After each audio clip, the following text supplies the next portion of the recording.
Hola, què tal? A 22 d'abril que estem avui. Informació de servei. Avui tindrem augment de núvols durant el matí i a la tarda pluja, que puntualment serà de tempesta. És el que té la primavera. És el que hi ha.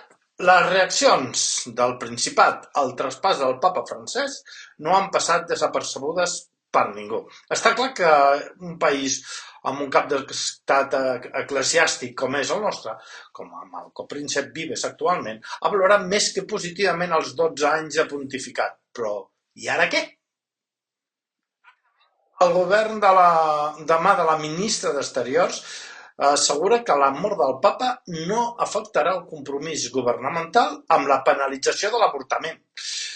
D'aquesta manera es confirma que les negociacions amb la Santa Seu continuen i que el calendari legislatiu es manté inalterat.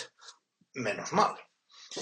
I acabem, perquè el trànsit de Setmana Santa es queda per sota les previsions amb l'entrada al país de només 65.200 vehicles.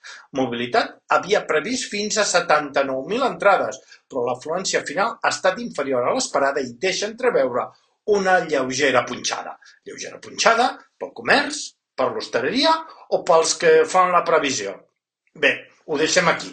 Demà ens tornem a posar més i millor, si voleu, clar. Adéu!